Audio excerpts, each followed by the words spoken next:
Assalamualaikum warahmatullahi wabarakatuh. Salam sejahtera untuk kita semua. Shalom, Om Swastiastu, Namo Buddhaya, salam kebajikan. Saya Dr. Betty Nur Aini MM, Ketua Umum Pengurus Pusat Himpaudi, Himpunan Pendidik dan Tenaga Kependidikan Anak Usia Dini Indonesia, periode 2023 sampai 2027.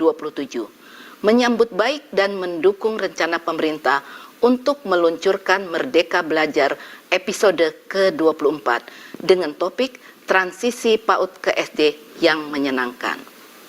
Pendidikan anak usia dini merupakan pendidikan yang paling fundamental dalam kehidupan manusia. Untuk itu, proses pembelajaran harus bermakna dan menyenangkan. Seorang anak yang diikutkan dalam program PAUD sesungguhnya untuk mempersiapkan anak masuk ke tingkat SD, bukan sekedar mempersiapkan anak untuk bisa membaca, menulis, berhitung, yang justru mengekang dan menghambat perkembangan anak secara optimal.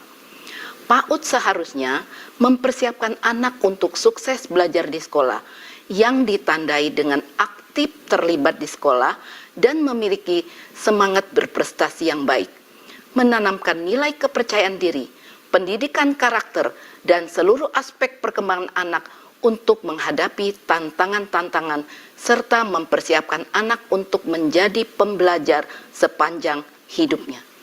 Untuk itu, saya menghimbau kepada seluruh pendidik dan tenaga kependidikan anak usia dini Indonesia, mari kita ciptakan pembelajaran yang menyenangkan di PAUD, agar seluruh potensi yang ada pada diri anak berkembang secara optimal. Demikian, wassalamualaikum warahmatullahi wabarakatuh. Salam cinta anak usia dini, Himpaudi Jaya.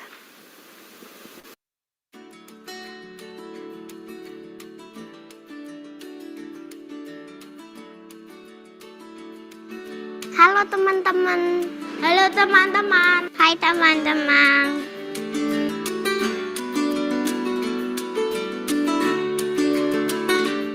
Belajar biar tambah pintar main bola. Sukanya jadi pemain bola biar dapat emas asli. Pintar. Pengen jadi YouTuber. Aku pengen jadi pemain basket. Menambah kita jadi pintar.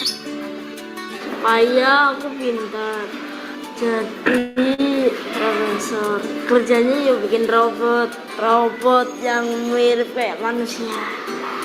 Belajar buat anak-anak ternyata punya makna yang kaya dan luas. Di balik wajah polos anak-anak, terdapat berjuta-juta ide yang penuh harapan. Masing-masing anak punya ide yang berbeda, minat yang unik, kesukaan yang khas. Aku ingin belajar cara membuat kapal. Aku ingin belajar bagaimana parasut bisa terbang. Aku ingin belajar tentang dunia yang luas.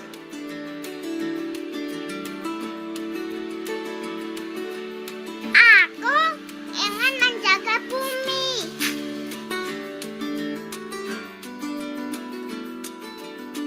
Begitu banyak kemungkinan yang bisa dicapai oleh anak, seandainya saja mereka mendapatkan kebebasan belajar. Sayangnya seringkali kita menuntut anak-anak untuk duduk manis, menulis rapi dan menghafal kata. Apakah kita sedang membunuh rasa ingin tahu mereka dan merampas hak mereka? Jangan rampas hak anak untuk belajar dengan cara mereka. Jangan cabut hak anak untuk menemukan minatnya dengan menyempitkan tujuan belajar hanya ke baca tulis hitung. Penuhi hak anak untuk berproses sesuai kemampuannya. Bangunlah kegemaran belajar anak di PAUD dan pendidikan dasar kelas awal agar menjadi fondasi pembelajaran selanjutnya. Belajar bisa saja muncul dalam bentuk eksplorasi musik. Di balik eksplorasi ini, anak-anak mengembangkan pemahaman ritme, nada, dan melodi. Belajar bisa muncul dalam bentuk eksplorasi seni. Melalui seni, anak-anak mengekspresikan diri dan mengembangkan keterampilan motorik halus. Belajar bisa muncul dalam bentuk gerakan fisik. Bermain fisik seperti berlari, melompat, dan melempar dapat membantu anak-anak mengembangkan keterampilan motorik kasar dan koordinasi. Belajar bisa muncul dalam bentuk bermain dengan teman-teman. Melalui bermain dengan teman, anak-anak belajar keterampilan sosial seperti kerjasama, berbagi, dan berempati. Gerakan transisi PAUD ke SD yang menyenangkan adalah gerakan untuk menjaga agar proses pembelajaran untuk anak usia dini menyeluruh dan berkelanjutan. Proses belajar yang tidak menyeragamkan cara belajar anak. Proses belajar yang bertujuan untuk membangun kemampuan fondasi secara menyeluruh. Semuanya itu adalah kemampuan fondasi yang perlu dibangun pada masa PAUD dan pendidikan dasar kelas awal. Dan itu merupakan kesempatan kita untuk menumbuhkan kemampuan fondasi ini. Kelas awal yang mulus dan proses belajar yang menyenangkan.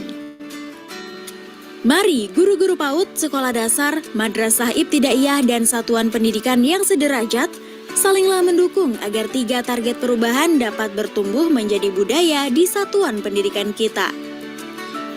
1.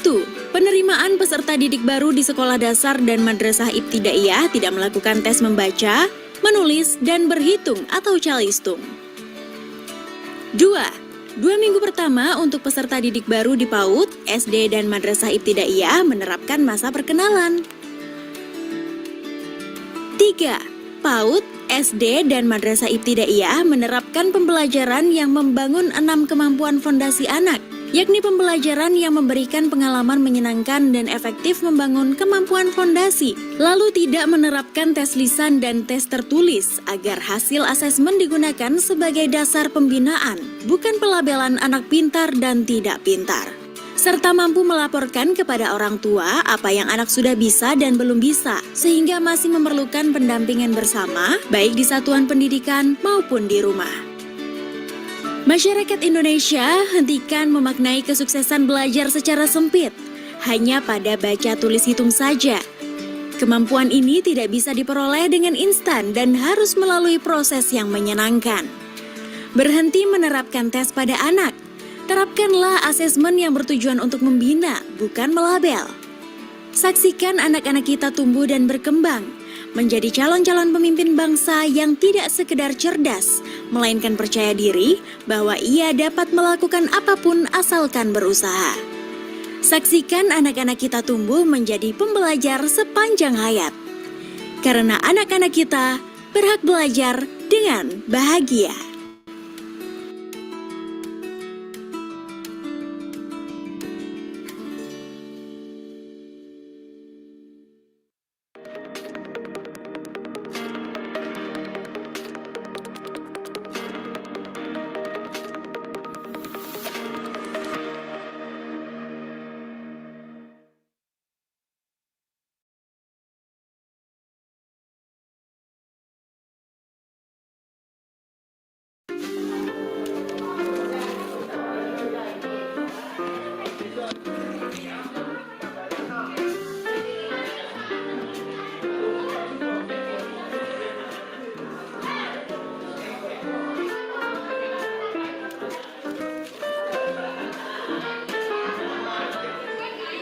Kelas mana Mbak? Anak saya di kelas 1B. Kalau Mbaknya anaknya di kelas mana? Anak saya Roni, kelas 1C. Gimana Mbak? Anaknya bisa ngikutin pelajaran nggak? Saya tuh khawatir loh kalau anak saya tuh kurang pintar. Kayaknya sih lumayan ya. Saya itu orangnya jarang ikut campur urusan sekolah anak. Saya sibuk kerja soalnya. Ini aja kebetulan saya bisa nungguin anak sekolah. Oh gitu ya. Kalau saya, sejak anak saya lahir, saya udah heboh mikirin sekolah. Roni itu sudah saya daftarkan PAUD dari umur 2 tahun loh, biar udah pintar dari kecil. Tapi, sampai sekarang udah masuk SD, tulisannya masih belum bisa rapi. Nulis huruf aja masih ketuker-tuker, repot deh. Kalau anak saya sih sudah saya daftarkan ke PAUD sejak dini, Bu. Saya sih senang sekali dengan perkembangan anak saya. Menulis dan berhitung sudah lumayan ya. Saya nggak banyak menuntut hal kayak gitu. Anak saya justru berkembang banyak di bagian emosionalnya. Anak saya itu kalau marah bisa cerita loh, nggak tantrum dan teriak-teriak. Kemampuan sosialnya juga bagus banget. Kemarin ini dengan teman-teman barunya di SD bisa langsung akrab dan main bareng. Yang saya paling senang itu anak saya menjadi mandiri.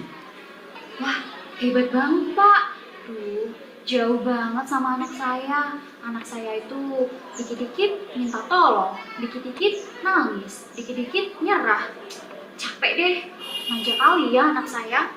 Ya enggak lah Bu, kan setiap anak memiliki laju perkembangan yang berbeda-beda. Mungkin anak ibu masih butuh waktu untuk mengelola emosinya. Tentu saat ini masih perlu bantuan orang tua.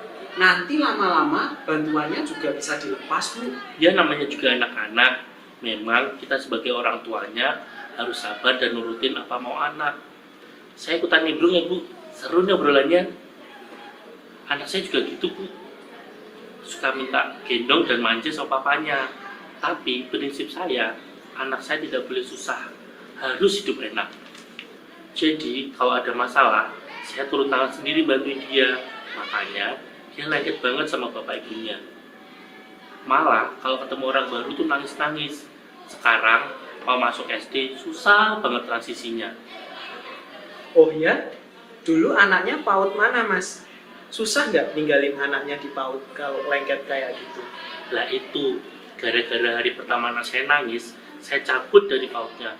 Saya nggak tega lihat anak saya nangis. Mendingan dia di rumah aja deh, biar kita sendiri yang ngajarin. Padahal kalau ikut PAUD, ada hal yang sulit saya ajarkan di rumah ya, seperti berhubungan dengan teman-temannya. Kalau saya sih bukannya nggak mau ngirimin anak saya ke PAUD, tapi di daerah saya itu susah cari lembaga PAUD yang bagus.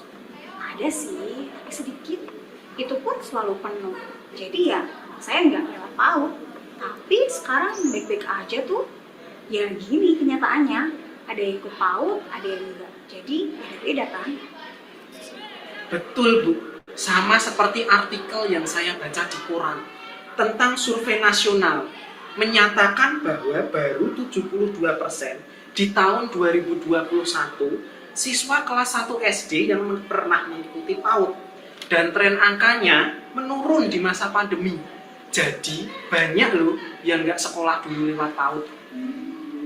Oh, gitu ya. Saya jadi penasaran, kalau nggak ikut PAUD, di rumah itu ngapain aja anaknya? Saya punya 2 pekerjaan. Ya, buat cari nafkah.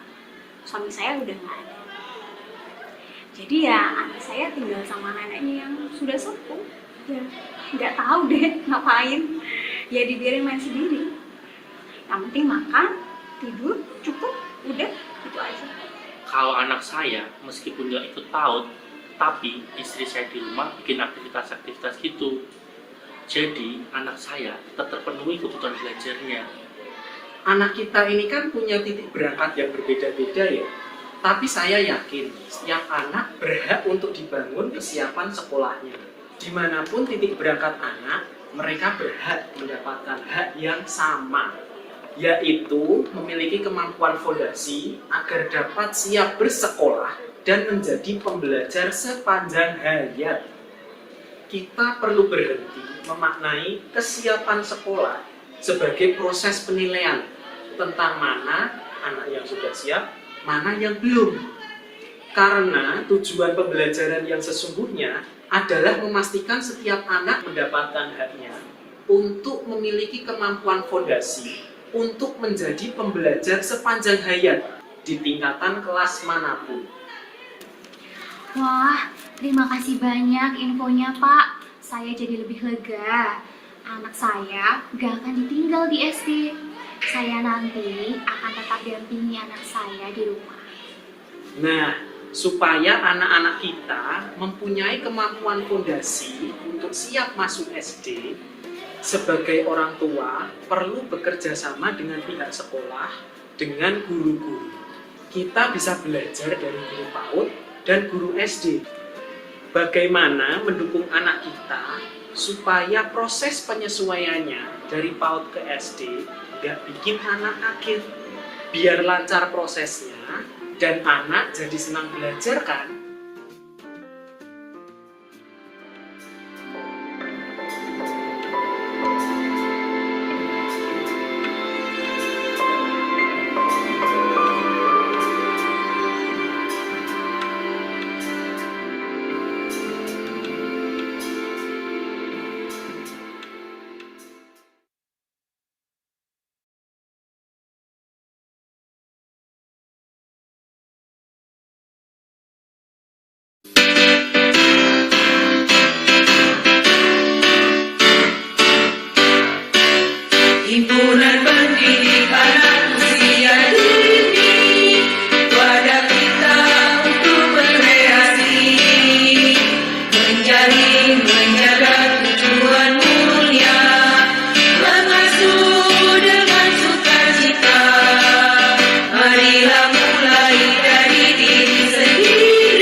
Assalamualaikum warahmatullahi wabarakatuh. Selamat pagi, salam sejahtera untuk kita semua. Selamat pagi Laskar PAUD Indonesia, selamat pagi Laskar Himpaudi, dimanapun ayahanda dan bunda berada. Kita berjumpa lagi di Himpaudi TV, suara TV Himpaudi yang mengudara setiap hari hanya di YouTube channel Himpaudi TV. Himpaudi TV, suara PAUD Indonesia, saluran televisi informatif, edukatif, dan rekreatif bagi pendidik, anak, dan orang tua. Jangan lupa untuk selalu klik like, klik subscribe, dan klik tombol loncengnya. Dari studio Pontianak, Kalimantan Barat, saya Anissa akan menyampaikan kabar Himpaudi pada hari ini Senin 4 Maret 2024. Pada hari Kamis hingga Sabtu 15 hingga 17 Februari 2024, Ketua Umum PP Himpaudi menghadiri kegiatan uji publik rancangan Permendikbudristek Kurikulum Merdeka di Merkur Jakarta, Batavia. Kegiatan ini bertujuan untuk uji coba dan penyiapan kebijakan teknis penyusunan kurikulum dan pengembangan pembelajaran dengan dihadiri unsur internal Kemendikbudristek dan eksternal Kemendikbudristek, yakni kementerian atau lembaga, perguruan tinggi, satuan pendidikan, dan komunitas ataupun organisasi. Kemudian pada hari Kamis hingga Sabtu tanggal 15 sampai 17 Februari 2024, Ketua Umum PP Himpaudi menghadiri kegiatan konsinyasi integrasi modul pembelajaran pencegahan kekerasan seksual jenjang PAUD Dikdasmen ke dalam fitur bahan ajar platform Merdeka Mengajar di Haris Tebet, Jakarta. Kegiatan ini bertujuan untuk mengupayakan pencegahan dan penanganan kekerasan di lingkungan satuan pendidikan dapat berjalan dengan lebih optimal. Selanjutnya pada hari Kamis hingga Minggu tanggal 22 sampai 25 Februari 2024, pengurus pusat Himpaudi telah menyelenggarakan kegiatan latihan kepemimpinan pola pelopor Himpaudi tingkat nasional tahun 2024 di Taman Rekreasi Wiladatika, Depok. Adapun tujuan dari kegiatan tersebut yaitu untuk meningkatkan kompetensi pengurus melalui pembinaan motivasi dan wawasan kepemimpinan dan konstitusi organisasi, serta membangun integritas, etika kepemimpinan, dan semangat profesionalisme pengurus yang diharapkan mampu menjawab tantangan dan kebutuhan organisasi. Kemudian pada hari Senin hingga Rabu, tanggal 26 sampai 28 Februari 2024, International Labour Organization berkolaborasi dengan Himpaudi dan KPPA telah menyelenggarakan loka karya penyusunan panduan peningkatan aksesibilitas, keterjangkauan, kualitas layanan, dan pekerjaan layak bagi pekerja pengasuhan dan pendidikan anak usia dini. Acara ini diadakan di The Kuta Beach Heritage Hotel Bali. Adapun tujuan dari acara tersebut yaitu untuk merumuskan panduan yang dapat meningkatkan sektor pengasuhan dan pendidikan anak usia dini secara menyeluruh. Selanjutnya pada hari Rabu hingga Kamis 28 sampai dengan 29 Februari 2024, Ketua Umum PP Himpaudi Ibu Dr. Betty Nuraini MM menghadiri kegiatan sebagai narasumber rapat koordinasi wilayah dan orientasi kepemimpinan Himpaudi Provinsi Sumatera Selatan di Hotel Aza Palembang. Adapun tujuan dari kegiatan ini yaitu untuk merumuskan panduan yang dapat meningkatkan sektor pengasuhan dan pendidikan anak usia dini. Sebagaimana sesuai dengan amanah ADART Munyes 5, yaitu kegiatan rapat kerja di setiap jenjang kepengurusan yang dilakukan minimal 2 kali dalam 1 kali masa bakti. Selanjutnya pada hari Jumat 1 Maret 2024, Ketua Umum PP Himpaudi Ibu Dr. Betty Nuraini MM melantik pengurus wilayah Himpaudi Provinsi Jawa Timur di Hotel Elmi, Surabaya. Kemarin, Minggu 3 Maret 2024, Himpaudi TV kembali menampilkan talk show Himpaudi dengan tema upaya guru dalam meningkatkan kompetensi diri. Adapun narasumber talk show Himpaudi tersebut yaitu Dr. Abdul Fatah MPD, Wakil Dekan FKIP Untirta, dan acara tersebut dipandu oleh Bunda Mut. Lantas pada hari ini Senin 4 Maret 2024, Himpaudi TV kembali menampilkan talk show Himpaudi dengan tema strategi kepala PAUD dalam meningkatkan kompetensi guru. Adapun narasumber talk show Himpaudi kita pada pagi hari ini yaitu Mohidi Amin SSMPD, Diploma Teaching English as a Foreign Language. Beliau adalah fasilitator sekolah penggerak dan acara ini akan dipandu oleh Bunda Ning. Demikian berita Himpaudi untuk hari ini. Saya Anissa mengabarkan untuk Suara Himpaudi TV. Selanjutnya kita akan bergabung dengan Gundani sebagai pembawa acara talk show Himpaudi TV kita pada pagi hari ini. Selamat menyaksikan.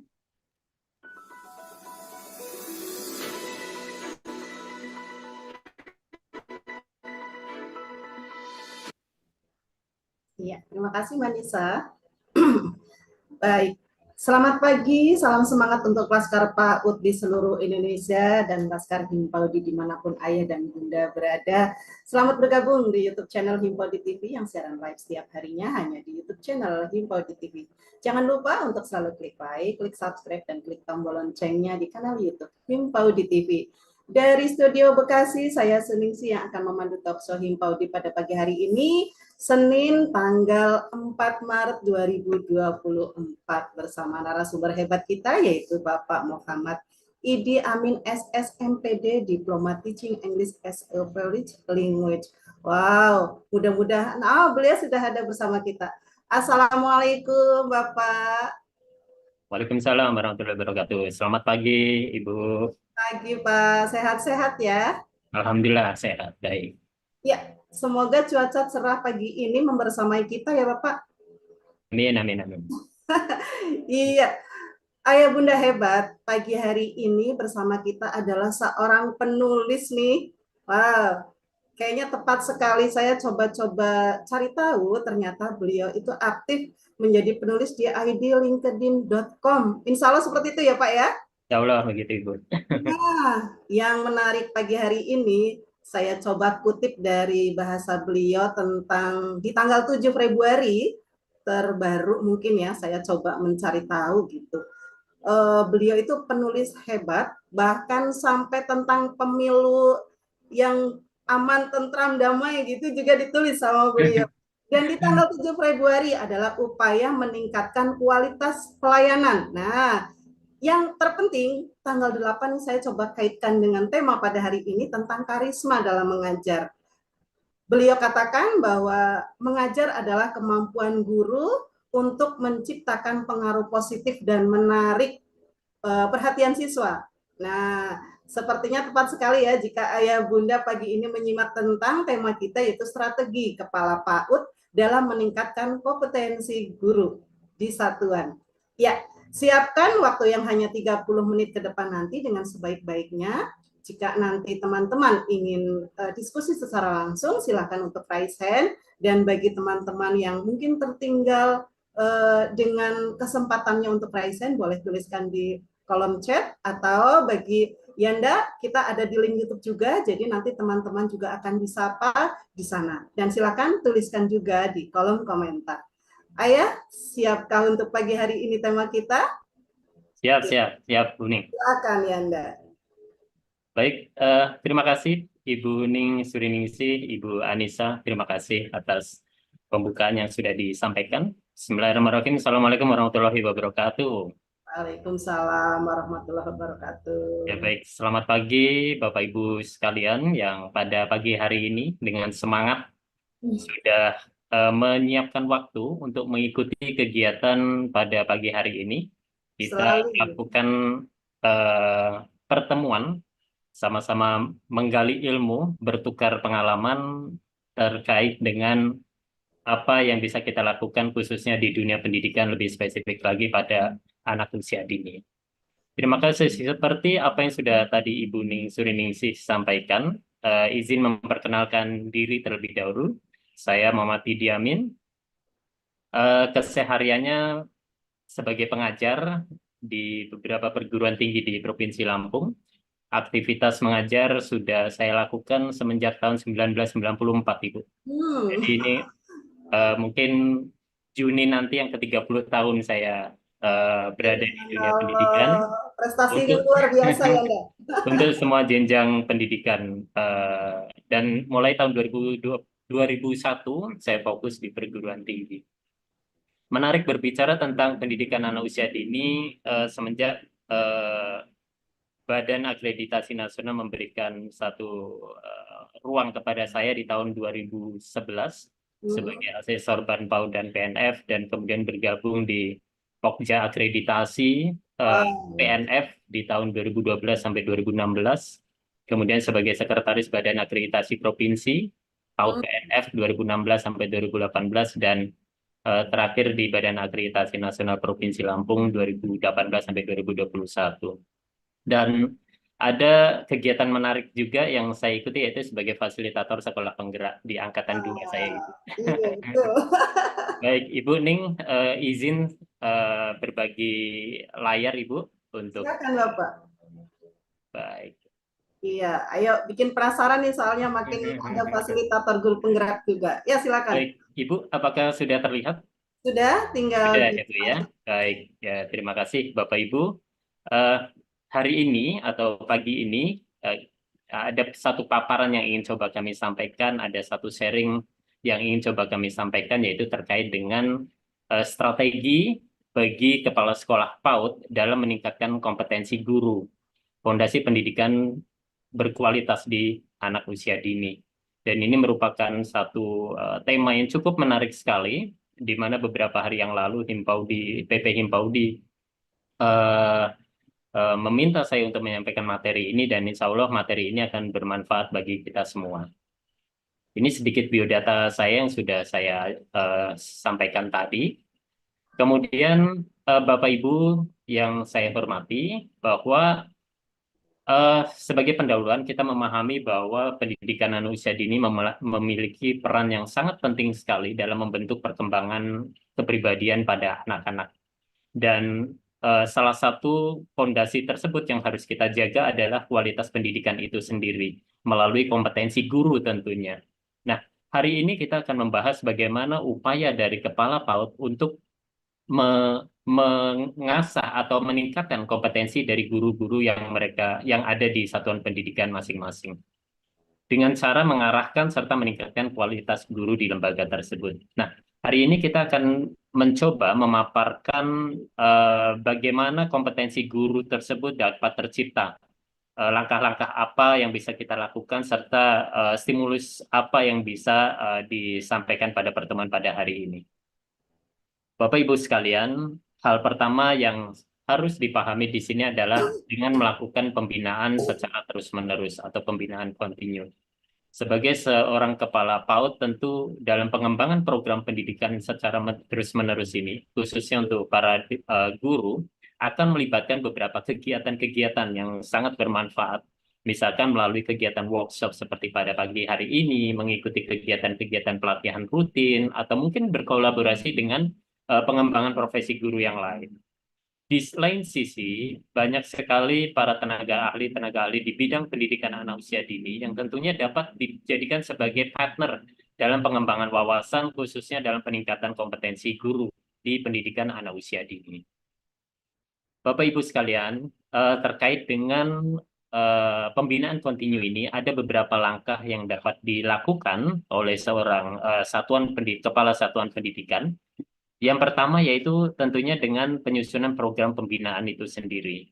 Caranya bagaimana? Tentunya sebagai seorang kepala sekolah, kita diminta untuk mengidentifikasi tingkat kebutuhan pembinaan guru seperti apa yang dibutuhkan. Karena di masing-masing sekolah tentunya memiliki karakteristik yang harus dikembangkan yang berbeda-beda satu dengan yang lainnya. Yang kedua, kita tentukan tujuan jangka pendek serta tujuan jangka panjang itu sendiri. Melalui perancangan yang cukup sistematis dan terukur, maka diharapkan capaian-capaian itu dapat terjangkau. Hal yang kedua yang dapat dilakukan yaitu dengan melakukan pelatihan secara rutin. Sebagai seorang kepala sekolah di Satuan PAUD, diharapkan dapat membuat satu perencanaan yang terukur terkait dengan pelatihan-pelatihan yang mungkin bisa diadakan secara internal, atau mengirimkan guru untuk mengikuti kegiatan-kegiatan pelatihan secara eksternal, atau mungkin memotivasi guru untuk dapat bergabung di acara-acara seperti yang dilaksanakan oleh Himpaudi secara rutin ini. Kemudian sebagai seorang kepala sekolah diharapkan juga mampu memfokuskan beberapa aspek kritis dan pembelajaran-pembelajaran yang cukup inovatif, kemudian tata kelola kelas dan sebagainya yang bisa disampaikan kepada guru melalui rapat-rapat harian atau evaluasi-evaluasi mingguan. Bapak Ibu yang saya hormati, Selanjutnya adalah terkait dengan workshop dan juga seminar.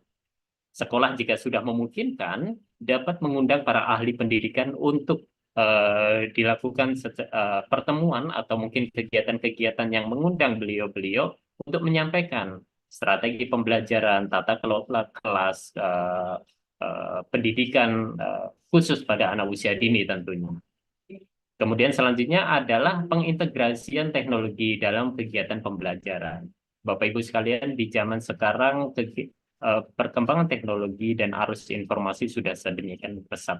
Seluruh profesi sudah bersentuhan dengan teknologi. Hal ini juga tentunya tidak menutup kemungkinan pengembangan kompetensi yang dimiliki oleh guru juga akan mengarah ke sana.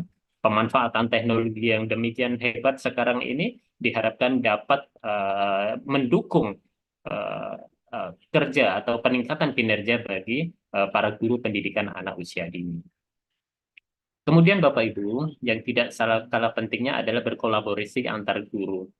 Guru di kelas yang memiliki background yang bermacam-macam, berbeda-beda, kemudian pengalaman mengajar yang berbeda-beda, mungkin tantangan selama menghadapi anak di kelas yang berbeda-beda. Kita sediakan ruang untuk berkolaborasi antar mereka untuk saling melengkapi demi perbaikan mutu pembelajaran yang ada di kelas tentunya. Berbagi praktek baik adalah satu hal yang disarankan.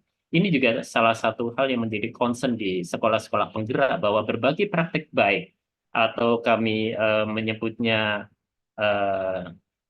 berbagi best practice atau pengimbasan, ya kami menyebutnya pengimbasan. Pengimbasan apa yang sudah dialami oleh beberapa sekolah teman-teman kita di sekolah penggerak, kemudian kepada sekolah-sekolah non penggerak, tentunya akan membawa dampak baik terhadap mutu pendidikan secara keseluruhan.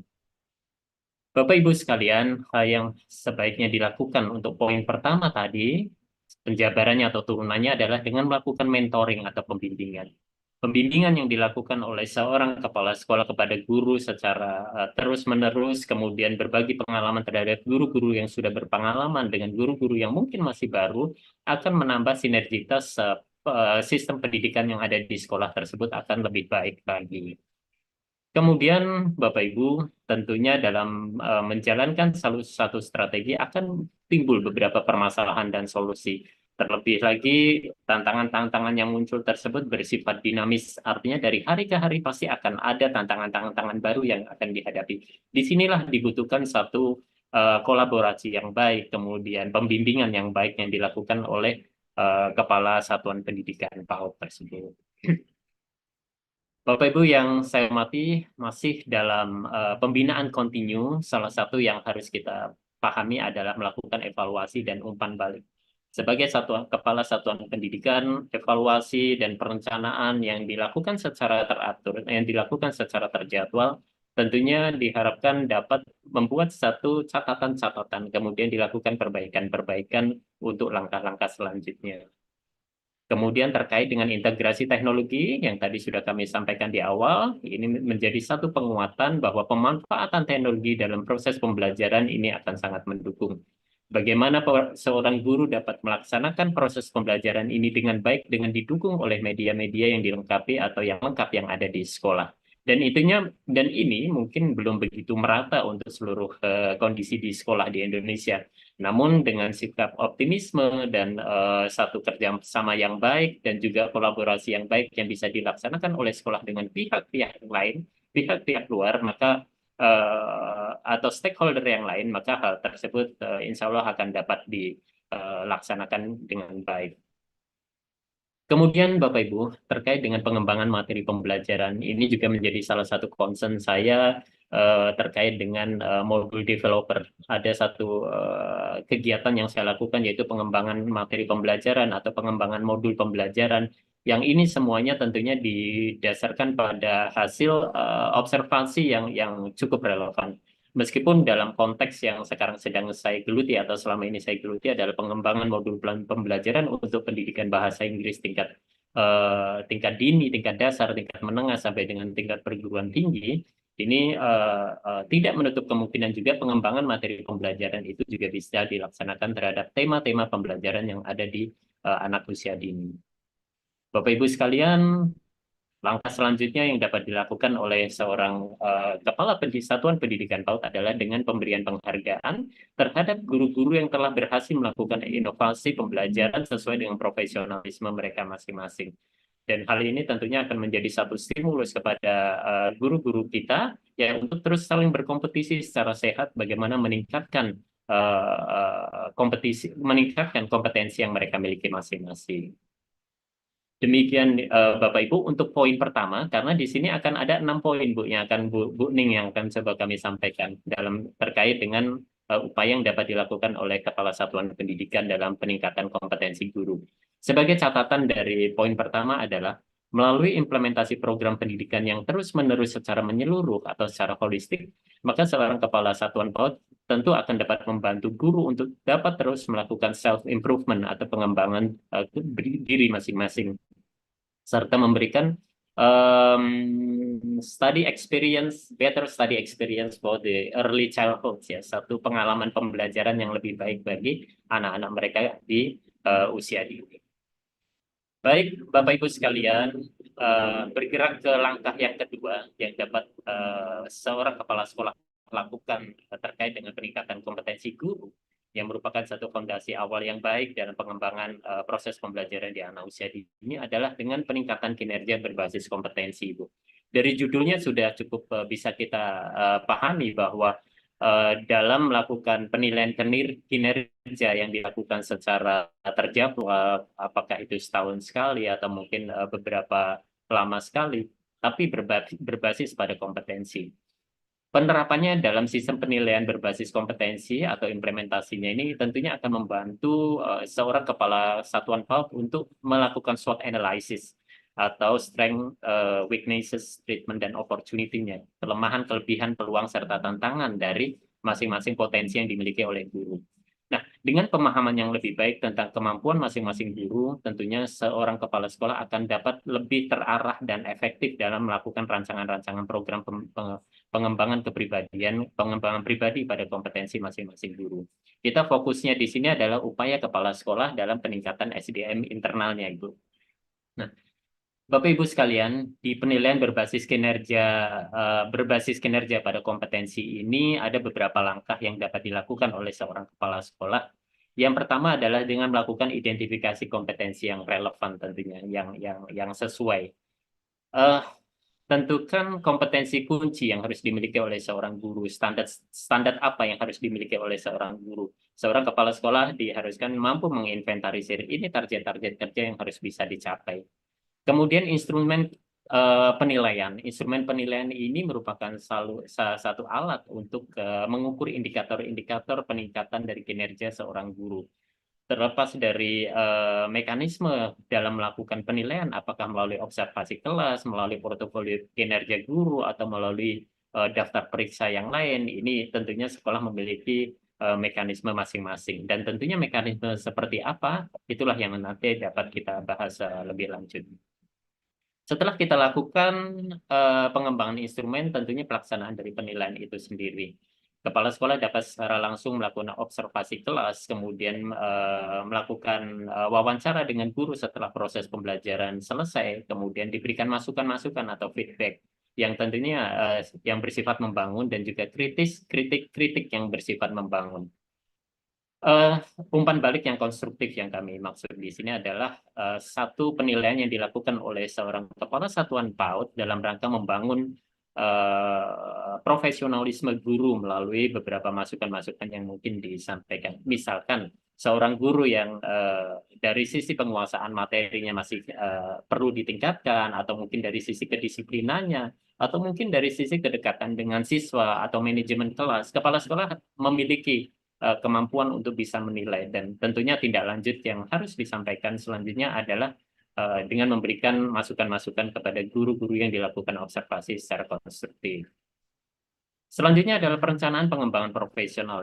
Nah, ada beberapa pengembangan yang bisa dilakukan oleh seorang kepala sekolah terhadap guru masing-masing, yaitu dengan mengirimkan atau mengikut sertakan, memotivasi guru-guru untuk mengikuti kegiatan pelan, baik itu yang dilaksanakan secara online maupun offline. Di mana sekarang ini banyak sekali pelatihan-pelatihan yang dilaksanakan secara online, yang tentunya itu sangat sangat membawa manfaat positif sekali dengan perkembangan teknologi yang sekarang sudah ada. Yang kita bisa ambil hikmah dari kejadian pengalaman kita di proses pembelajaran online di masa COVID, ya ternyata berdampak pada kuantum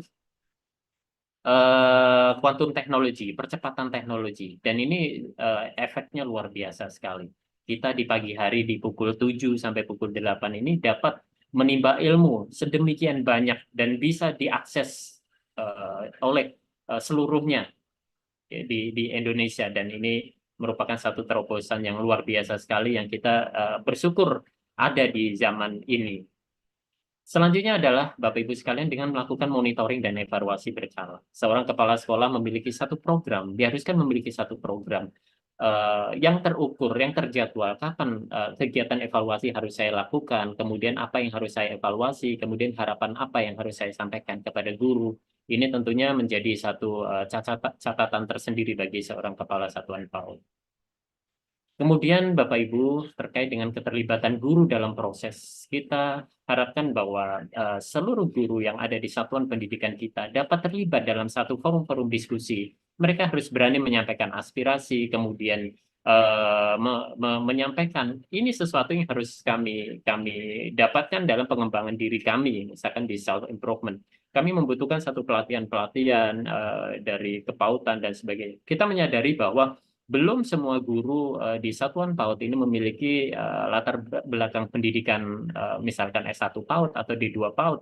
Ya, masih banyak di seluruh pelosok Indonesia ini banyak guru yang masih berlatar belakang pendidikan dari SMA atau mungkin pengalaman kami melaksanakan kegiatan penilaian akreditasi dengan mengadakan satu wawancara. Masih ada beberapa yang berlatar belakang pendidikan SMP. Artinya mereka dari sisi faktor usia, dari sisi pengalaman sudah di atas 10 tahun. Tentunya sudah banyak kompetensi yang mereka miliki. Tapi sekali lagi bahwa zaman terus berkembang, kemudian tingkat permasalahan juga akan semakin lebih kompleks. Siswa yang dihadapi juga beda generasi. Nah, ini membutuhkan satu upgrading knowledge, ya, peningkatan pengetahuan terkait dengan proses pembelajaran di anak usia dini tentunya. Bapak Ibu sekalian, di poin kedua yang kami sampaikan tadi terkait dengan penilaian kinerja berbasis kompetensi, ada catatan penting yang harus kami sampaikan, yaitu dengan melalui penilaian kinerja berbasis kompetensi yang terstruktur dan terfokus, maka seorang kepala satuan diharapkan dapat secara signifikan melakukan peningkatan profesionalisme guru pada anak usia dini di satuan pendidikan masing-masing. Demikian Bu Ning untuk poin kedua. Saya lanjutkan ya Bu ya. Ini ternyata masih ada 4 lagi. Bagaimana upaya yang dapat dilakukan oleh seorang kepala sekolah agar kompetensi guru di satuan pendidikan masing-masing ini dapat terus meningkat. Yang ketiga Bapak Ibu, yaitu terkait dengan kolaborasi institusi dengan pendidikan tinggi. Nah, kepala satuan PAUD diharapkan mampu menjalin satu kemitraan dengan institusi di pendidikan tinggi di wilayahnya masing-masing. Banyak di sekolah, misalkan kami di Lampung, ada Universitas Lampung, kemudian di beberapa perguruan tinggi swasta, dan juga di IAIN, UIN, yang membuka prodi-prodi pendidikan anak usia dini.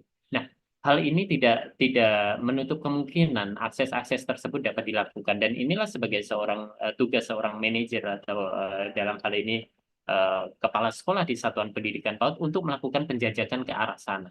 Tentunya banyak sekali yang dapat dipahamkan, yang dapat didapatkan dari pola kerjasama tersebut.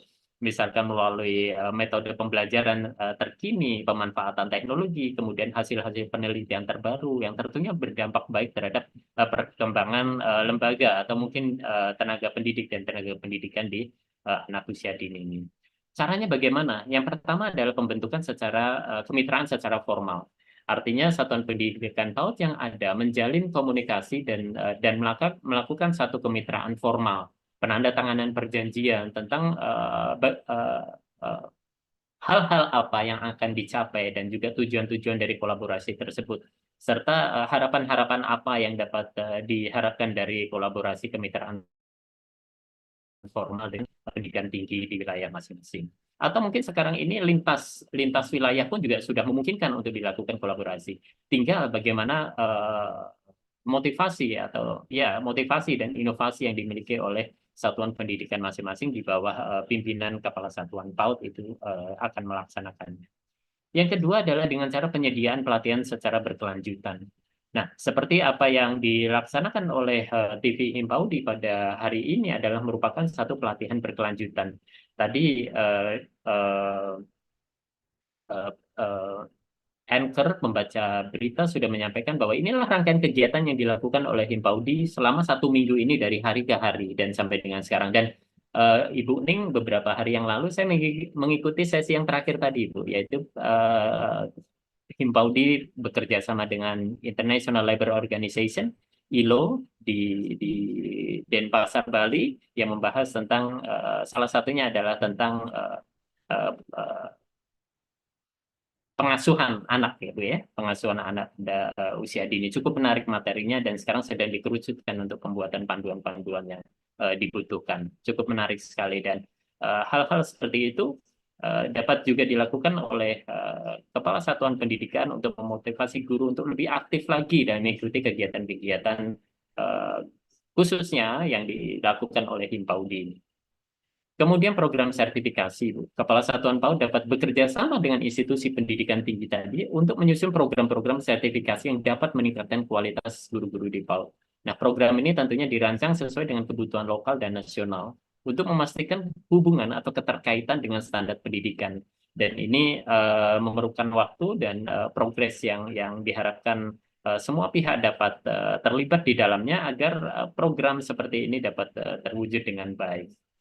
Kemudian hal yang dapat dilakukan oleh seorang kepala satuan pendidikan dan juga guru adalah dengan melakukan penelitian bersama. Nah, ini cukup menarik sekali khususnya pada dewan-dewan guru yang sekarang sedang menempuh pendidikan ke jenjang yang lebih tinggi, dapat melakukan penelitian-penelitian tentang PTK, tentang apapun tentang dunia kepautan. Dan ini merupakan satu terobosan ilmu pengetahuan yang sangat bermanfaat jika ini bisa disambut oleh para satuan di Indonesia, khususnya di pendidikan anak usia dini. Kemudian pertukaran pengajar dan mahasiswa. Nah, ini memang ada beberapa strategi yang bisa dilakukan tentunya dalam peningkatan kompetensi pembelajaran di anak usia dini, yaitu pertukaran pengajar atau dan mahasiswa. Mengatur pengajar atau mahasiswa antar institusi pendidikan tinggi dan PAUD untuk dapat sama-sama meningkatkan keberagaman pengalaman pembelajaran itu.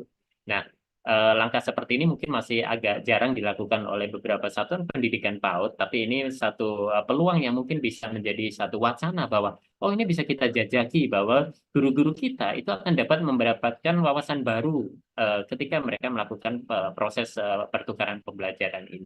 Dan tentunya mahasiswa sendiri yang ingin melakukan proses pertukaran ini akan mendapatkan pengalaman baru juga tentunya. Pengembangan kurikulum bersama, Ibu. Nah, ini kurikulum kita dapatkan sekarang adalah kurikulum merdeka dan secara persentase sudah cukup besar, tapi belum cukup mengcover seluruh satuan pendidikan anak usia dini yang menerapkan kurikulum merdeka. Masih banyak di antara kita yang masih menerapkan kurikulum sebelumnya. Kita mengenal kurikulum 2013, kemudian kurikulum darurat, kemudian kurikulum merdeka, dan ini bagaimana kurikulum merdeka itu tentunya Himpaudi memiliki sesi tersendiri, ya Bu ya, untuk mensosialisasikan bagaimana kurikulum merdeka apa, bagaimana, dan seperti apa. Nah, itu tentunya panjang lebar. Keterlibatan kami secara pribadi di Sekolah Penggerak dari tahun 2022 Angkatan 2 cukup memberikan satu pengalaman yang luar biasa sekali bahwa kurikulum merdeka ini kurikulum yang sangat sesuai diterapkan untuk zaman sekarang ini. Dan di sana bagaimana pembelajaran berpusat pada murid dapat bereksplorasi, guru menjadi seorang fasilitator, itu dapat dilaksanakan dengan baik, hasilnya pun juga luar biasa. Dan feedback pun juga tidak hanya dari kepala sekolah, dari guru, tapi orang tua juga memberikan masukan-masukannya terkait kurikulum tersebut.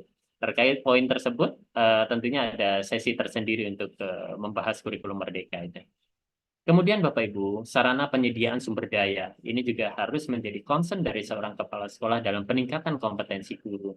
sekolah diharapkan dapat menyediakan sumber daya pembelajaran, misalkan buku ajar, materi ajar, kemudian beberapa perangkat pelunak edukasi di satuan PAUD ini.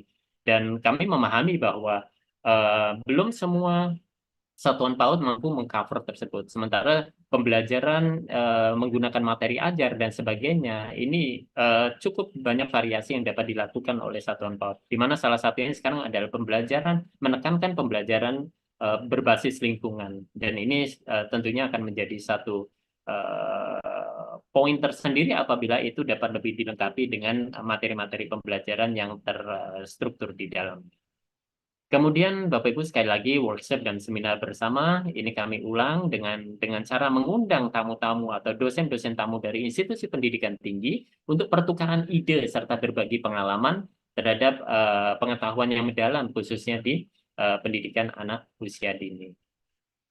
Baik Ibu Ning dan juga Bapak Ibu sekalian, sebagai catatan dari poin yang ketiga terkait dengan kolaborasi dengan perguruan tinggi atau pendidikan tinggi tadi adalah hal ini akan menjadi satu langkah strategis dalam rangka peningkatan kualitas pendidikan di anak usia dini. Menambah pengalaman guru, menambah pengalaman pengelola sekolah, kemudian memastikan bahwa anak-anak usia dini yang ada di satuan pendidikan kita dapat terus berkembang dengan perkembangan ilmu yang tentunya update sampai dengan hari ini. Demikian Ibu Ning untuk poin ketiga yang dapat kami sampaikan terkait dengan peningkatan kompetensi yang bisa dilakukan oleh kepala sekolah terhadap guru-guru di satuan pendidikan masing-masing. Yang keempat di sini adalah terkait dengan pemanfaatan teknologi pendidikan. Di awal kami sudah sampaikan bagaimana proses pembelajaran sekarang dapat dilakukan secara online. Teknologi pendidikan sangat menunjang. Sekolah diharapkan mampu memfasilitasi di satuan pendidikan masing-masing untuk terus melakukan proses tersebut. Ketika kami melakukan penggalian data di lapangan, banyak guru-guru yang sebenarnya ada potensi untuk ke arah pemanfaatan teknologi, tapi masih ada satu keraguan dari mereka.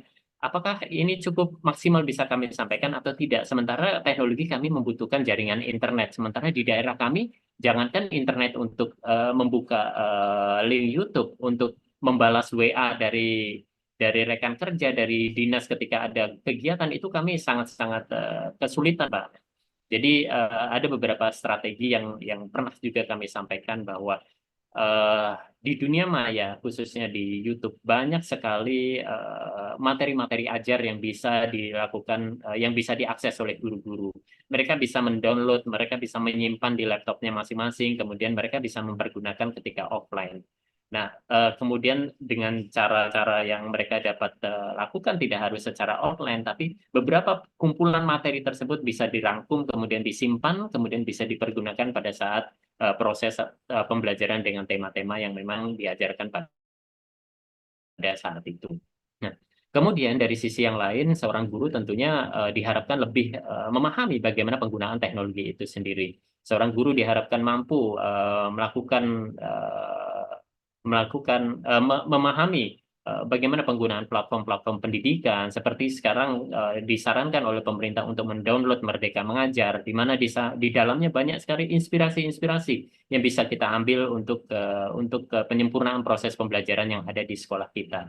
Mengikuti kegiatan-kegiatan seminar virtual seperti apa yang dilaksanakan pada hari ini, tentunya akan menambah wawasan kepada masing-masing dari guru. Dan tentunya dalam forum diskusi ini nanti akan lebih ke arah teknis, permasalahan-permasalahan yang terjadi di lapangan. Jadi sifatnya nanti adalah komplementari atau pelengkap satu dengan yang lainnya. Mungkin pengalaman yang ada di satu tempat itu pernah terjadi di tempat yang lain, dan bagaimana solusinya. Kita akan bahas secara bersama. Aplikasi edukasi secara khusus, Ibu. Jadi penggunaan aplikasi edukasi secara khusus ini memang yang dirancang khusus untuk pendidikan anak usia dini, yang sekarang ini sudah mulai bisa diakses oleh guru-guru dan bisa diimplementasikan dalam proses pembelajaran di kelas.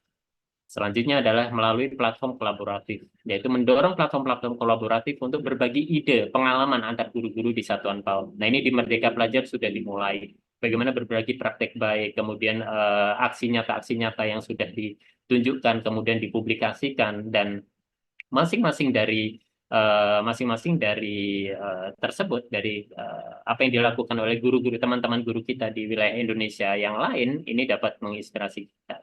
Dan saya sendiri juga ketika ada sedikit ide apa yang bisa saya tulis, saya tulis, kemudian saya publikasikan di LinkedIn saya itu. Jadi di LinkedIn saya itu sudah ada berapa ya? Ada 60 sampai 70 tulisan itu kalau tidak salah ya. Saya sudah sampai lupa itu, sudah 3 tahunan ini saya begitu ada ide coba saya. Tadinya hanya tulisan yang tidak terstruktur, tapi ini sayang sekali kalau hanya saya share begitu aja tapi tidak saya rapikan. Jadi saya berinisiatif ini saya kumpulkan, kemudian siapa tahu bisa bermanfaat bagi teman-teman yang lain, khususnya di pendidikan. Dan tadi kalau agak ada melenceng sedikit ke politik ya hanya kegelisahan aja. Kegelisahan yang kami coba tuliskan juga. Bapak Ibu sekalian, terkait dengan pemanfaatan sumber belajar online ini, tentunya akses bagi guru itu sangat luas sekali. Banyak jika Bapak Ibu memiliki satu kemampuan berbahasa asing untuk memahami bagaimana sumber asli itu bisa Bapak Ibu dapatkan, itu juga bisa membuka lebih jauh lagi, misalkan dengan teaching methodology, pedagogical teaching methodology itu dari narasumber-narasumber dari luar negeri, dan itu jika itu bisa Bapak Ibu lakukan itu luar biasa sekali.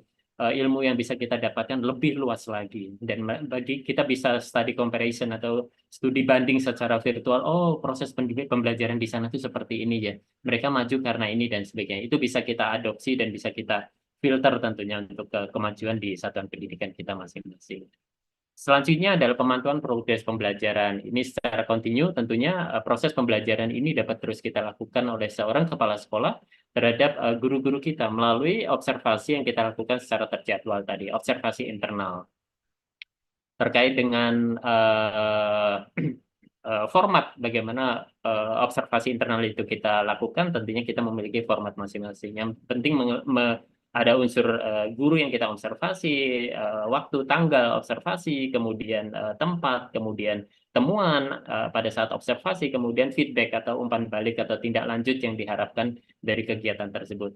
Terdokumentasi dengan baik, yang tentunya ini nanti akan berdampak pada saat kita, satuan pendidikan kita, mengikuti proses penilaian penjaminan mutu, misalkan di akreditasi. Dokumentasi seperti ini tentunya sangat mendukung bahwa kami sudah melakukan proses ini, dan ini buktinya, ini berita acara yang kami buat, ini notulen yang kami buat, ini foto-foto kegiatan pada saat observasi yang kami buat.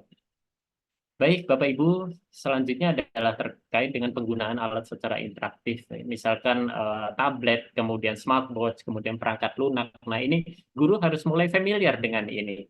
Menyampaikan pembelajaran melalui online system. Dulu pada saat keadaan COVID-19, hal ini sebenarnya sudah dilakukan oleh guru. Namun mungkin dengan beberapa keterbatasan dan shock teknologi pada saat itu, apa yang harus kami lakukan? Udah, kami hanya berbicara di depan layar saja. Tapi pemanfaatan teknologi selanjutnya itu masih perlu adaptasi waktu itu. Nah, sekarang ini tentunya melalui forum-forum yang mungkin untuk tahap awal, forum-forum di kelompok kecil kita menyampaikan informasi tersebut, kemudian bergerak ke komunitas yang lebih besar di KKG, kemudian di pertemuan-pertemuan Himpaudi dan sebagainya. Ini tentunya akan terus dapat meningkatkan kompetensi guru dengan penyampaian-penyampaian yang mereka sampaikan.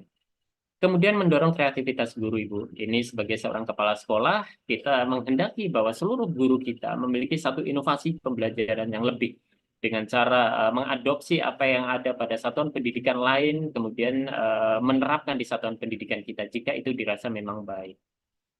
Kemudian pelatihan teknologi untuk guru ini juga sering, karena kita berfokus pada pemanfaatan teknologi pendidikan, Bu. Jadi sekali lagi bahwa pelatihan teknologi untuk guru, baik yang mengadakan oleh lembaga-lembaga tertentu atau mungkin secara internal atau mungkin mengundang perguruan tinggi untuk mengenalkan teknologi sederhana kepada guru, pemanfaatan secara maksimal kepada guru. Terkait dengan monitoring dan evaluasi, ini langkah yang sangat ditekankan oleh satuan pendidikan melalui kepala sekolah, bahwa monitoring evaluasi tidak hanya menyangkut pada teaching skill saja, tapi juga menyangkut pada bagaimana mereka sudah sejauh mana teknologi bisa dimanfaatkan oleh para dewan guru kita.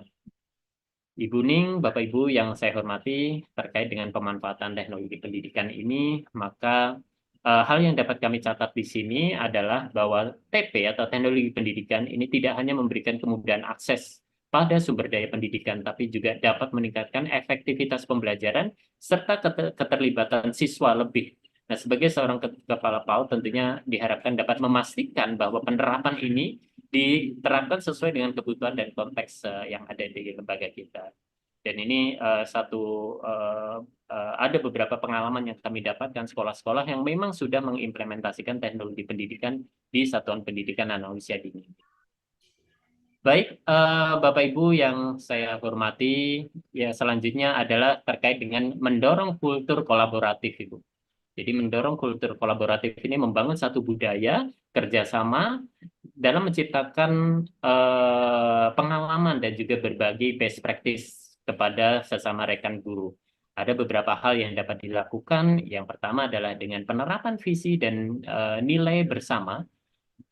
Di sini maksudnya adalah menjadikan dasar budaya secara kolaboratif bahwa semua staf, semua tenaga pendidik dan semua tenaga-tenaga kependidikan mampu membuat satu komitmen untuk mencapai tujuan bersama dalam pengembangan anak usia dini.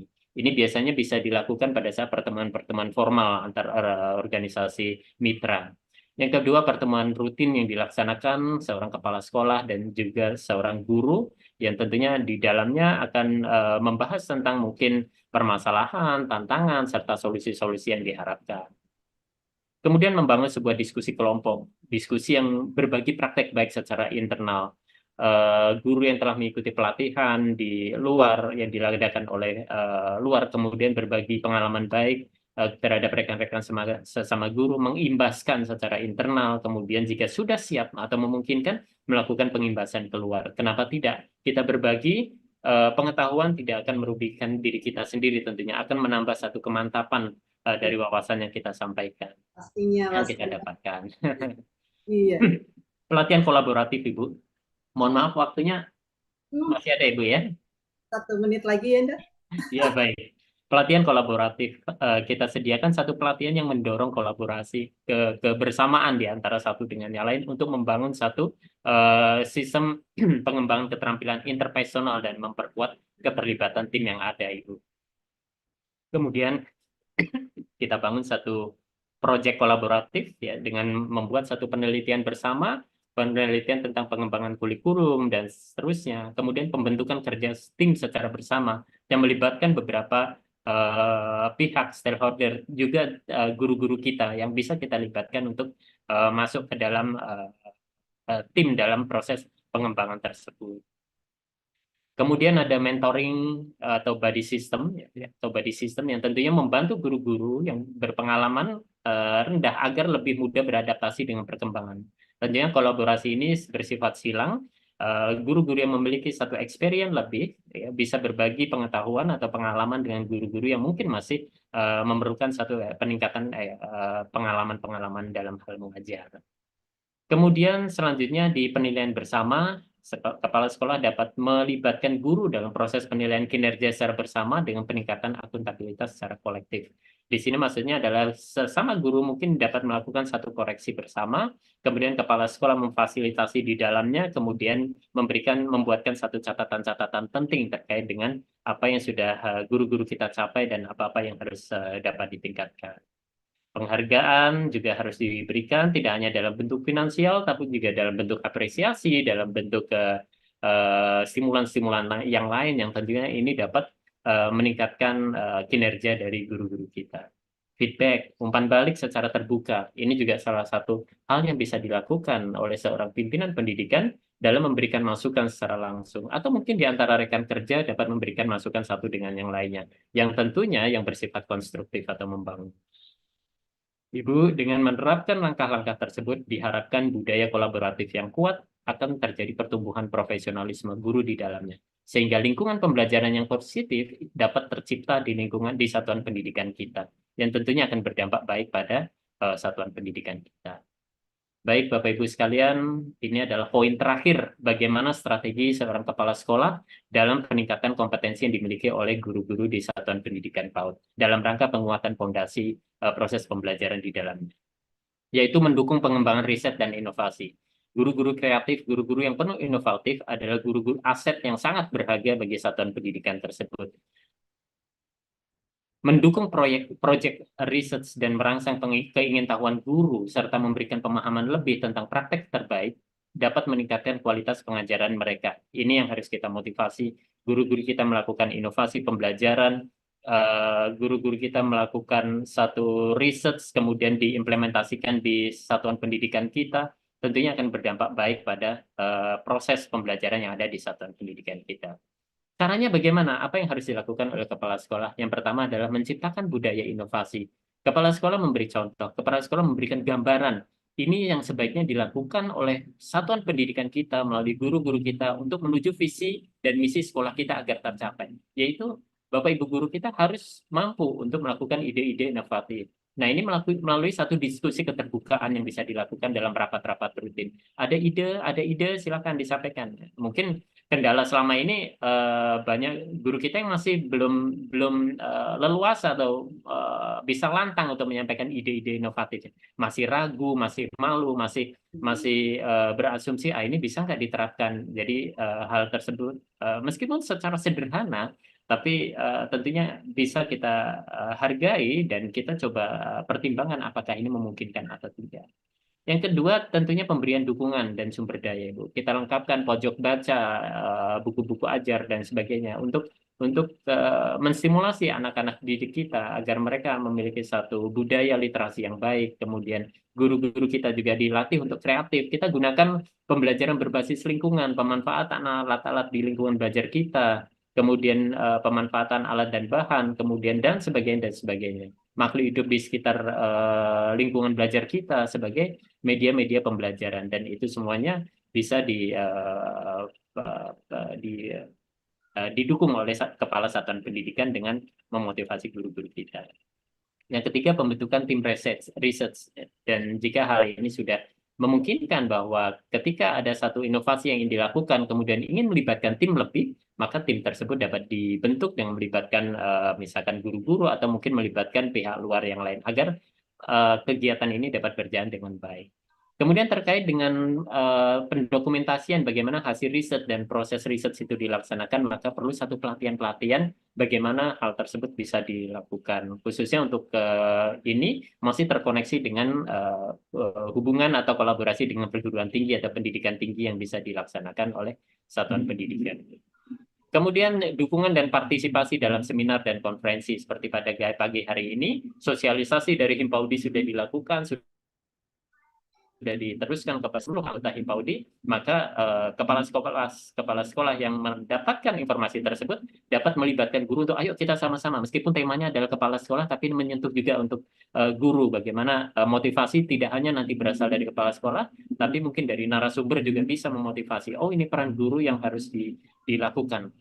Penggunaan teknologi untuk research, nah ini sekali lagi jika masih ada keterbatasan terkait dengan pemanfaatan teknologi, maka menggandeng pihak lain yang lebih berkompeten, itu tentunya akan membawa hasil yang lebih baik, hasil research yang lebih baik, terkait dengan pengumpulan data, analisis statistiknya, dan juga beberapa temuan yang mungkin bisa nanti dipublikasikan menjadi sebuah tulisan yang sangat baik. Kemudian penyusunan program riset bersama ini tentunya memerlukan waktu, dan ini merupakan satu tahapan yang bisa dijadikan sebagai agenda program, ya, bahwa ini sebenarnya bisa kami lakukan dan tentunya kami memerlukan waktu dan kerjasama dengan pihak-pihak lain. Penghargaan jika memang riset tersebut sudah berhasil didapatkan hasilnya, kemudian berdampak pada peningkatan kompetensi guru, maka tentunya apresiasi tersebut bisa kita berikan dari kepala satuan pendidikan. Penerapan hasil riset yang dipublikasikan, pameran riset dari inovasi, ini langkah yang lebih jauh lagi yang mungkin bisa menjadi salah satu visi yang bisa dijadikan sebagai gambaran ke depannya bagaimana satuan pendidikan di wilayah masing-masing atau di satuan pendidikan Bapak Ibu akan melakukan hal tersebut.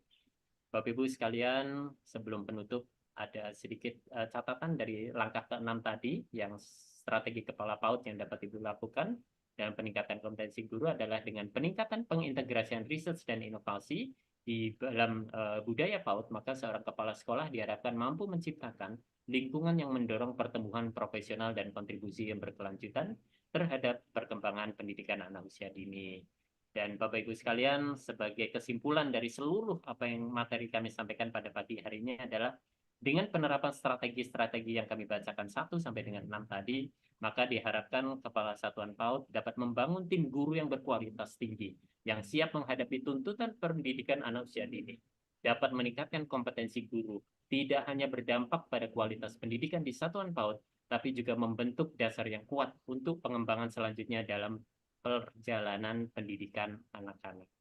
Demikian Bapak Ibu, sedikit yang bisa kami sampaikan, berbagi pengetahuan yang bisa kami sampaikan pada pagi hari ini, yang mudah-mudahan membawa satu manfaat bagi kita semua. Dari saya cukup, saya kembalikan kepada Ibu Ning Suningsih. Terima kasih Ibu. Ya Allah, luar biasa. Kayaknya saya sampai, aduh, kenapa sih harus cepat selesai gitu ya. Makin penasaran, kayaknya nih sesuatu yang beberapa SKS dikebut dalam 30 menit, malah bahkan bukan 1 hari. Ya ndak izin, di sini membersamai kita ada Bunda Yuni Ketum. Oh, baik. Selamat pagi, Assalamualaikum Bu Yuni. Bunda Yuni, Alhamdulillah Bu Yuni sama kita. Ini laptopnya sedikit ada, dan jadi saya tidak pakai backgroundnya. Lagi di kampus juga. Oke, lanjut dulu, mungkin ada yang mau bertanya. Baik, iya. Sesuatu yang istimewa pagi ini, waktunya terus kebut-kebutan gitu ya dengan waktu, tapi biasanya yang banyak yang penasaran nih teman-teman gitu. Mungkin sambil menunggu teman-teman yang mau raise hand, mungkin 1 orang saja kali ya, karena waktu juga nanti yang membatasi dengan kita. Mungkin 1 hal berbagi pengalaman mengawali dari saya bahwa dari 6 hal tadi yang sudah disampaikan oleh narasumber hebat kita tentang kultur, kemudian dukungan pengembangan riset gitu ya, kemudian juga ada penelitian kinerja berbasis kompetensi, bagaimana penyusunan program gitu. Mungkin terkait dengan hal itu perlu juga hal istimewa yang sudah kami lakukan. Untuk hal terendah adalah melakukan kolaborasi, yaitu dilakukannya lomba kelas bersama orang tua. Biasanya ini menghias kelas gitu ya. Hal sederhana tapi apa ya, sesuatu yang melekatkan antara guru dengan orang tua gitu. Ya, di sini sudah dengan Yanda Idris. Silakan Yanda, singkat, padat, jelas. Mas Haki bisa bantu? Ya, silakan. Assalamualaikum warahmatullahi wabarakatuh. Waalaikumsalam. Yanda sehat? Sehat Bunda Ning, apa kabar? Makasih. Alhamdulillah. Assalamualaikum Pak Idi Amin. Pak. Dari sini saya dari Idris dari Sumatera Utara, yaitu dari PAUD Sumatera Utara. Ingin bertanya, dan sangat luar biasa ilmunya Pak ya. Terima kasih banget, yang memang benar-benar memotivasi kami sebagai kepala sekolah khususnya.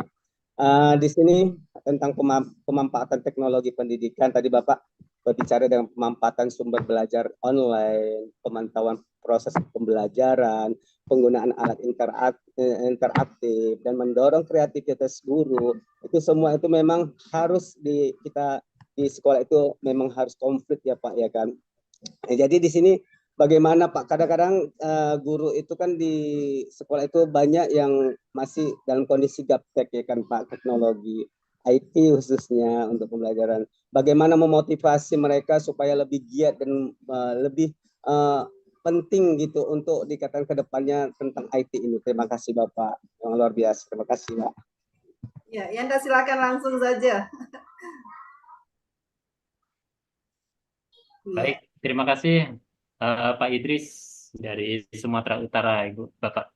Terima kasih atas pertanyaannya, dan fenomena yang ada memang pemanfaatan atau implementasi dari pemanfaatan teknologi di satuan pendidikan ini masih banyak ditemui, dan tentunya ada beberapa hal yang bisa kami sampaikan di sini. Namun sebelumnya ada sedikit background yang ingin kami coba sampaikan bahwa pemanfaatan teknologi di satuan PAUD ini dapat memberikan banyak manfaat tentunya Pak, tetapi juga dapat menimbulkan tantangan dan permasalahan. Iya, Terutama betul. jika ada guru yang kurang terampil dalam teknologi. Tadi Bapak menyinggung gaptek ya Pak ya. Dan Iya, kepala sekolah yang tidak sepenuhnya memahami potensi teknologi dalam konteks pendidikan anak usia dini itu Pak. Nah, ada beberapa tantangan dan permasalahan yang mungkin dihadapi dan juga mungkin kita mencoba sharing solusi apa yang sebaiknya dilakukan. Yang pertama tentunya kurangnya keterampilan teknologi guru.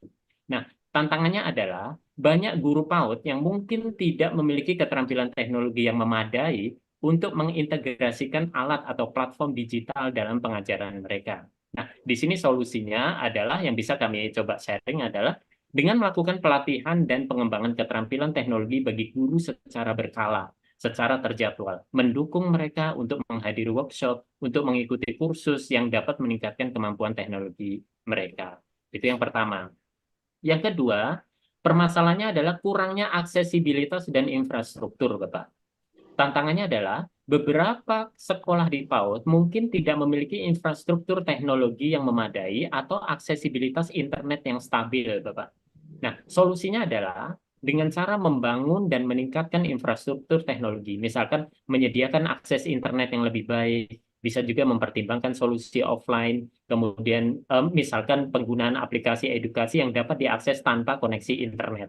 Nah, ini mungkin ada satu pelatihan tersendiri yang bisa dilakukan oleh Himpaudi bagaimana melakukan akses edukasi tanpa koneksi internet. Ini untuk daerah-daerah yang mungkin masih terbatas jaringan internet. Yang mudah-mudahan pemerintah terus berkomitmen bahwa pemerataan akses internet di seluruh Indonesia itu dapat tercapai di tahun 2024 ini.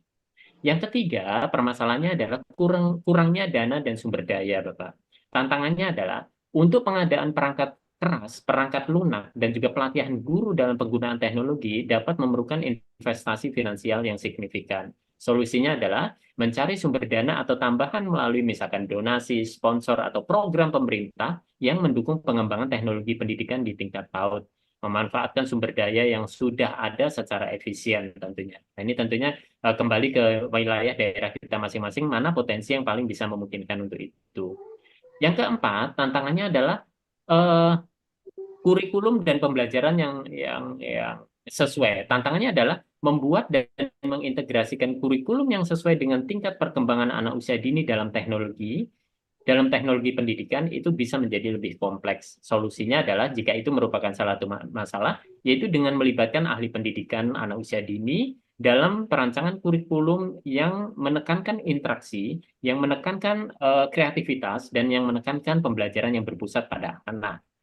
Yang kelima, Bapak Idris, permasalahannya adalah kurangnya kesadaran dan dukungan dari kepala sekolah. Nah, tantangannya adalah jika kepala sekolah tidak sepenuhnya mendukung inisiatif teknologi pendidikan, guru mungkin akan merasa tidak termotivasi atau mendapat hambatan. Solusinya adalah melalui edukasi kepala sekolah tentang pemanfaatan teknologi pendidikan dan mengajak terlibat aktif dalam proses integrasi, memastikan adanya dukungan kepala sekolah dalam penyediaan sumber daya dan pelatihan. Nah, kemudian yang keenam, jika permasalahan itu muncul, yaitu perhatian terhadap keamanan dan privasi, Bapak. Nah, tantangannya adalah penggunaan teknologi di PAUD ini memerlukan perhatian ekstra terhadap keamanan dan privasi anak-anak. Nah, solusinya jika itu adalah sebuah masalah, maka dengan menetapkan kebijakan dan prosedur yang ketat terkait dengan keamanan dan privasi, serta memberikan pelatihan kepada guru dan staf untuk memastikan kebutuhan. Serta yang terakhir, permasalahan yang mungkin muncul adalah kesesuaian konten dengan nilai pendidikan, Bapak. Tantangannya, ada potensi bahwa beberapa konten teknologi tidak sepenuhnya sesuai dengan nilai dan etika pendidikan di anak usia dini. Solusinya adalah dengan melibatkan guru, melibatkan orang tua, melibatkan komite etika dalam memilih dan mengevaluasi konten teknologi yang akan digunakan. Nah, Bapak Idris, Bapak Ibu yang saya hormati, penting melibatkan seluruh komunitas pendidikan dalam proses adaptasi teknologi pendidikan ini. Agar apa? Agar dapat membantu mengatasi banyak tantangan-tantangan di atas. Melalui strategi yang baik, tentunya pengembangan teknologi di satuan pendidikan akan dapat menjadi alat yang efektif untuk meningkatkan kualitas pendidikan di anak usia dini. Demikian Pak Idris yang bisa kami sampaikan. Sama-sama Bapak, sama-sama.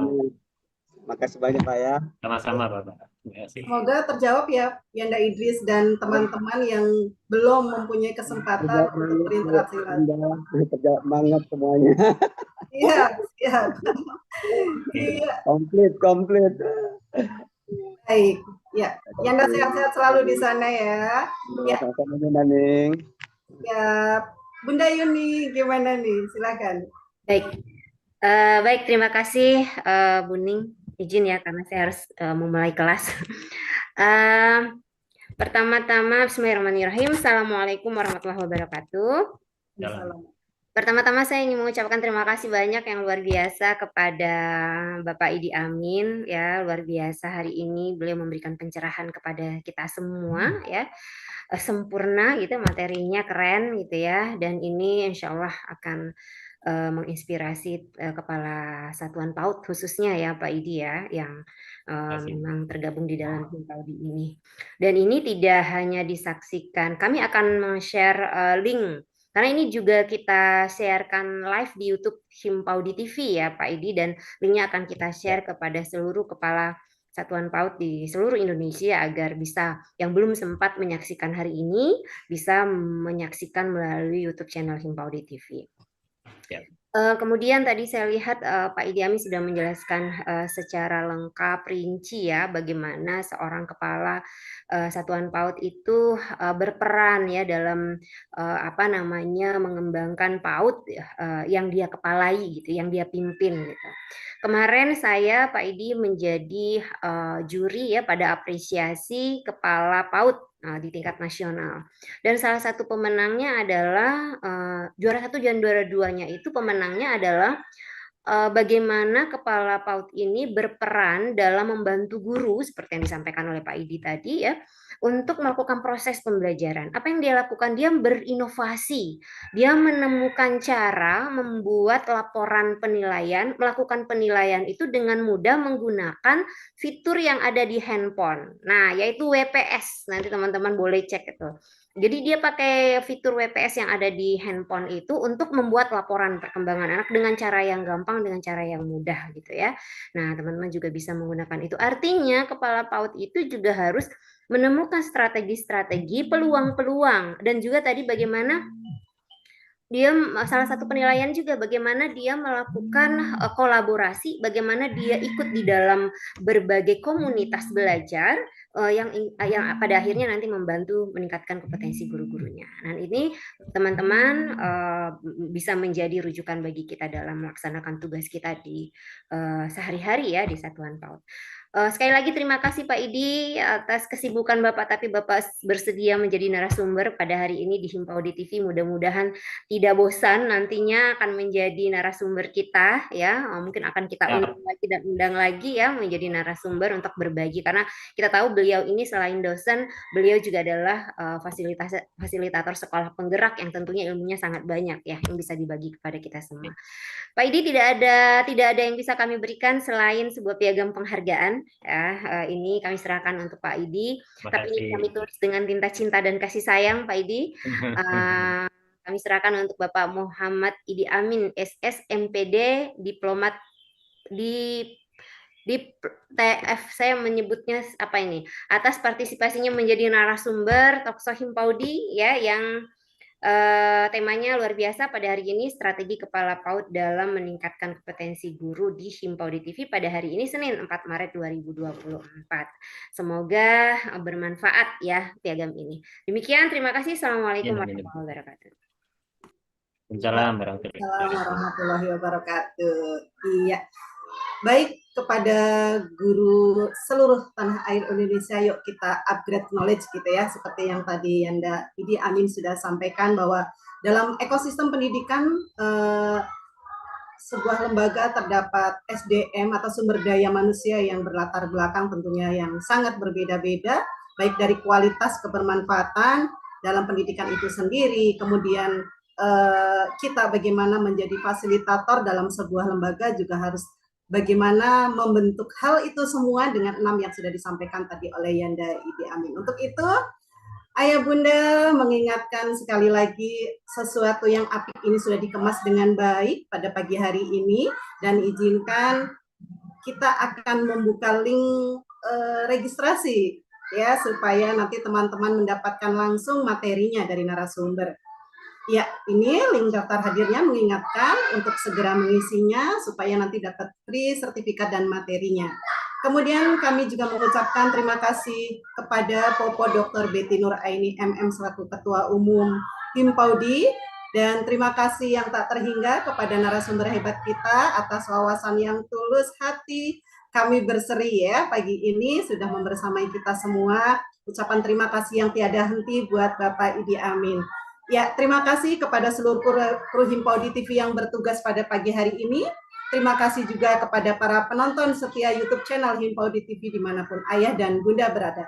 Pastikan untuk tetap menyaksikan Himpaudi TV esok dengan tema yang tidak kalah menarik hanya di YouTube channel Himpaudi TV. Jangan lupa untuk selalu klik like, klik subscribe, dan klik tombol loncengnya. Demikian Himpaudi TV untuk hari ini. Saya Suningsi beserta kru Himpaudi TV yang bertugas mohon undur diri. Mohon maaf lahir batin. Wassalamualaikum warahmatullahi wabarakatuh.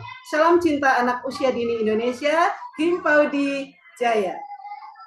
Terima kasih.